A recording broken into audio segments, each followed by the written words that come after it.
सभी को नमस्कार। आज आपके समक्ष कक्षा 1 की 12वें सप्ताह के तीसरे दिन की शिक्षण योजना प्रस्तुत है। 25 सप्ताह की कार्य योजना के अंतर्गत इस वीडियो के माध्यम से आप जानेंगे कि आपको हिंदी और गणित में तीसरे दिन शिक्षण योजना में क्या कराना है। सबसे पहले बात करते हैं हिंदी की। प्रथम कालांश में मौखिक भाषा विकास पर कार्य होगा। इसमें हम चित्र के बारे में अपनी भाषा में बात करेंगे। विषय वस्तु लेंगे हम चित्र चार्ट, जिसका नाम है बरसात। 5 से 7 मिनट हम चित्र चार्ट पर चर्चा करेंगे। कल की चर्चा को संक्षेप में दोहराते हुए बच्चों से कुछ सरल प्रश्न पूछेंगे और बातचीत करेंगे। चर्चा को आगे बढ़ाएं और कुछ बंद छोर के प्रश्न आप बच्चों से पूछेंगे। चित्र चार्ट पर समृद्ध चर्चा के लिए हम 10 से 15 मिनट लेंगे। यहाँ जो भी हमने कल यानी कि दूसरे दिन जो भी कार्य किया था, उस दौरान आप यह सुनिश्चित करेंगे कि आप अधिक से अधिक खुले छोर के प्रश्न बच्चों से पूछेंगे। जो भी कल बातें हुई थी तो उसी के आधार पर आप आज बच्चों से खुले छोर के प्रश्न पूछेंगे। और लेखन कार्य में हम 10 से 15 मिनट का समय लेंगे। आप यहाँ बच्चों को आज की गतिविधि से संबंधित कोई भी चित्र बनाकर उसमें रंग भरने के लिए कहेंगे और फिर उनसे बोलेंगे कि आप अपना नाम इस पर लिखें। उसके बाद उन चित्रों को आप बच्चों का कोना में लगा दें। दूसरे कालांश में डिकोडिंग पर कार्य होगा और आज अब तक सिखाए गए वर्णों, अक्षरों, शब्दों पर पुनरावृत्ति का कार्य होगा। यहाँ पर हम आज स और त वर्ण पर अभ्यास कराएंगे। गतिविधि के चरणों में का अभ्यास कराने के दौरान 3 से 5 मिनट हम शब्द पठन पर लेंगे। बच्चों को सिखाए गए वर्णों, अक्षरों से मिलकर बनने वाले शब्द बोर्ड पर लिखकर पढ़ने का अभ्यास करवाएंगे और उसके बाद बच्चों को स्वतंत्र रूप से पढ़ने के लिए कहेंगे। गतिविधि 1 में हम 7 से 10 मिनट का समय लेंगे। इसमें आप बोर्ड पर अब तक सिखाए गए कुछ वर्णों और अक्षरों को लिखें, जैसे कि का, न, म, न, म, र आदि। इस तरह से आप जो भी आपने वर्ण लिखे हैं उनको उच्चारित करेंगे और बच्चों को उनसे ध्वनि का अंतर पहचानने का अभ्यास करवाएंगे। बच्चों को भी आप बोलने के लिए प्रेरित करेंगे कि आप भी इनको उच्चारित करें और फिर बच्चों को बोर्ड से देखकर उच्चारित करते हुए नोटबुक में लिखने को कहेंगे। गतिविधि 2 में 5 से 7 मिनट का समय लेंगे। आप बोर्ड पर कुछ शब्दों के वर्णों, अक्षरों को तोड़कर लिखें और फिर उनको एक साथ बोले। पहले उनको उंगली रखते हुए अलग अलग बोले और फिर एक ही शब्द के रूप में उनको पढ़ें। फिर बच्चों से उनको बोर्ड से अपनी नोटबुक में पढ़ते हुए लिखने के लिए कहेंगे। गतिविधि 3 में 5 से 7 मिनट का समय होगा। यहाँ आप कुछ शब्दों को उच्चारित करते हुए बोर्ड पर लिखें, जैसे नाम, तारा, कम, मामा आदि। फिर उंगली रखकर एक एक शब्दों को पढ़ते जाएं। फिर बच्चों को इन शब्दों को नोटबुक में लिखने को कहें। गतिविधि 4 में हम 5 से 7 मिनट का समय लेंगे। आप कुछ शब्दों को बोर्ड पर लिखें, जैसे कि मन, नाम, काका आदि। फिर उंगली रखकर एक एक शब्दों को पढ़ते जाएं। फिर बच्चों को इन्हें नोटबुक में लिखकर जोड़ियों में पढ़ने को कहें। तीसरे कालांश में हम पठन पर कार्य करेंगे।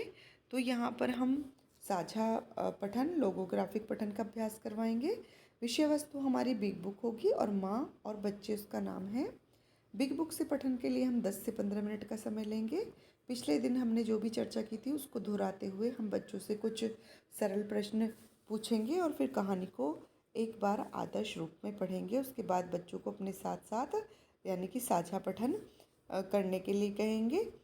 उसके बाद जो भी हमने पिछले दिन बोर्ड पर शब्द लिखे थे, उन शब्दों को दोबारा से लिखकर दोहराएंगे और बच्चों को पढ़ने का अभ्यास करवाएंगे। आप बच्चों से कहानी पर थोड़ी और बातचीत करेंगे और खुले छोर के प्रश्न बच्चों से पूछेंगे।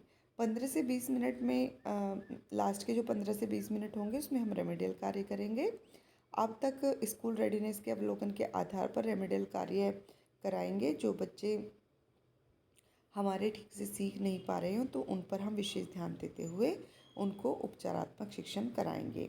यहाँ पर आप ध्यान देंगे कि साझा पठन में शिक्षक द्वारा पढ़ने के दौरान बच्चे वाक्यों में अपने शब्दों को जोड़ते हुए वाक्य को पूरा करते हैं। साझा पठन का मतलब है कि आपने जैसे कि सुरीली नाम की एक माँ थी तो उसके दो, फिर बच्चे उसको पूरा करेंगे कि 2 बच्चे थे, तो इस तरह से बच्चे आपके साथ साथ उन वाक्यों को पूरा करते जाएं।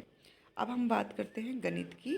तो 12वें सप्ताह के तीसरे दिन की जो गणित शिक्षण योजना है, उसका उद्देश्य है कि बच्चे 1 से 20 तक की संख्याओं को आगे और पीछे के क्रम में गिनना और लिखना सीख सकें।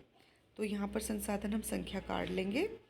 पहली जो हमारी चरण होगा या गतिविधि है वो गणितीय बातचीत है, संख्या आधारित होगी। इसमें हम 12 से 14 मिनट का समय लेंगे। जिस तरह से चित्र में बनाया हुआ है इस तरह से आप फर्श पर एक संख्या रेखा बनाएंगे 1 से 20 तक की, और फिर बच्चों को आप समझाएंगे कि एक बच्चे को संख्या 1 से शुरू करके संख्या रेखा पर आगे कूदते हुए बढ़ना है।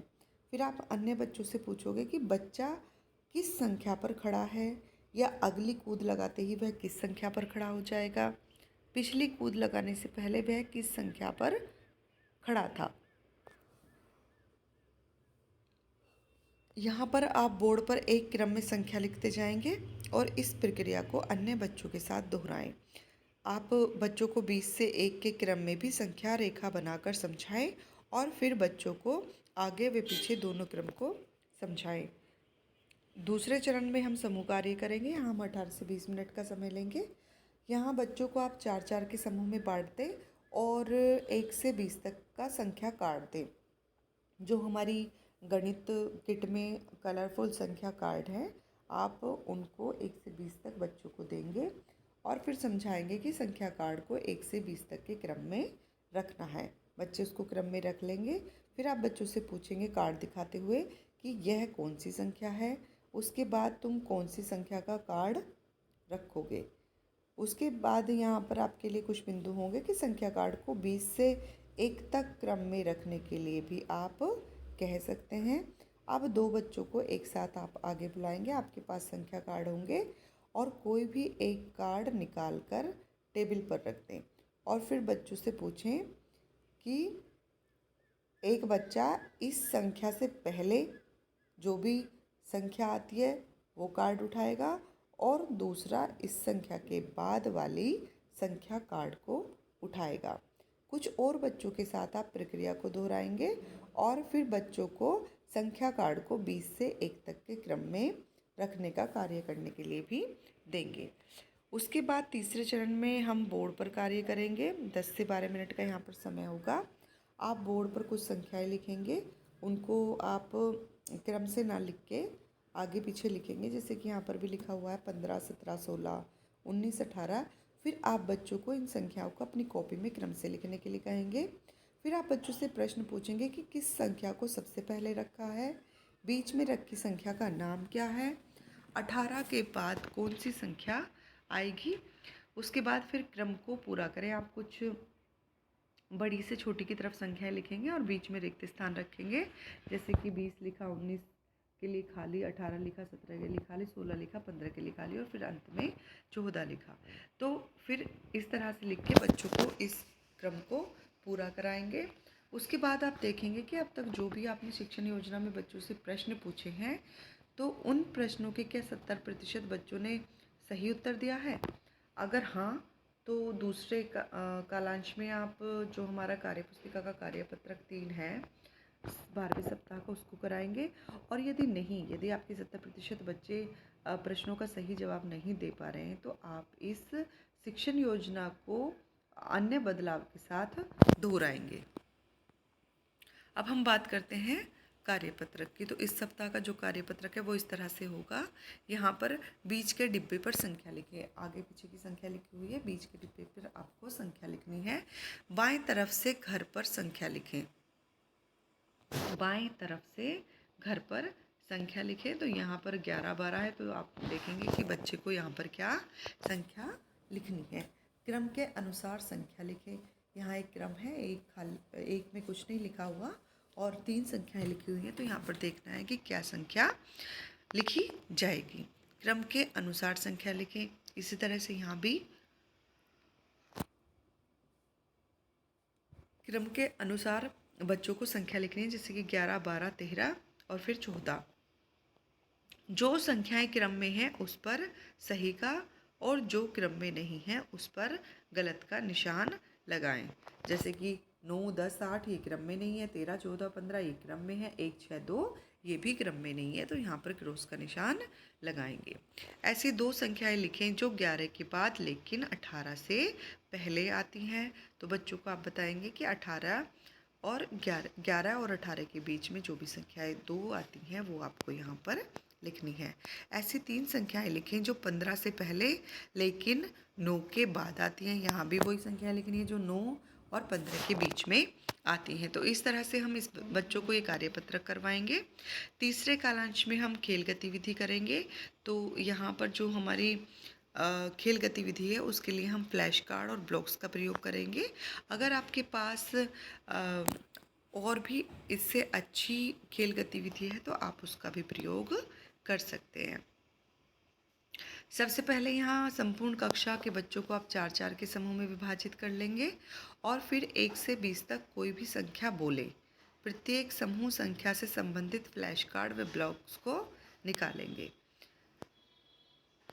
आपने जो भी संख्या बोली है तो वो समूह उस संख्या कार्ड को या जो भी आपने ब्लॉक्स दिए हैं उनको निकालेंगे। उसके बाद प्रत्येक समूह उस संख्या से पहले की संख्या यानी कि उस संख्या से छोटी, जैसे कि आपने बोला 15 तो बच्चे 15 नंबर का ही फ्लैश कार्ड दिखाएंगे, 15 ब्लॉक्स आपको अलग करके दिखाएंगे। फिर आप वो बच्चे उनसे आप बोलोगे कि आपको इससे पहले की संख्या यानी कि इससे पहले जो छोटी संख्या होगी उसका फ्लैश कार्ड निकाल लें और अपने बाईं तरफ रखें, यानी कि 14 का फ्लैश कार्ड निकालेंगे और अपने बाईं तरफ रखेंगे।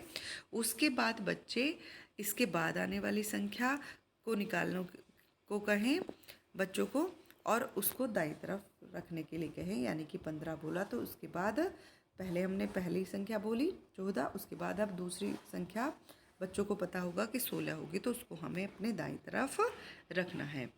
उस संख्या के आगे और पीछे की संख्या के बारे में प्रत्येक समूह से चर्चा करें कि उनसे पूछें कि कौन सी संख्या बड़ी है और कौन सी संख्या छोटी है। फिर उन्हीं क्रम से इन तीनों संख्याओं को कॉपी में लिखने को कहें। इस तरह से फिर आप बच्चों से प्रश्न पूछेंगे कि बच्चों को 1 से 20 तक की संख्या क्रमवार में कॉपी में लिखने को कहें और फिर उनसे आप पूछेंगे कि क्या आप 1 से 20 तक की संख्याओं को उल्टे क्रम में लिख सकते हैं, उनको लिखने के लिए आप कहेंगे। तो इस तरह से हमारी ये शिक्षण योजना पूर्ण होती है और आप यहाँ पर ध्यान देंगे कि जो भी आप करा रहे हैं तो बच्चे को समझ में आए और बच्चा प्रतिक्रिया दे। सभी बच्चों की प्रतिक्रिया बहुत ही ज़रूरी है। अगर बच्चा आपके प्रश्नों का जवाब नहीं देगा तो उसको सिखाने में आगे आपको बहुत कठिनाई होगी। तो आप यहाँ ध्यान दें कि सभी बच्चे प्रतिभाग करें और सभी बच्चे प्रतिक्रिया दें। धन्यवाद।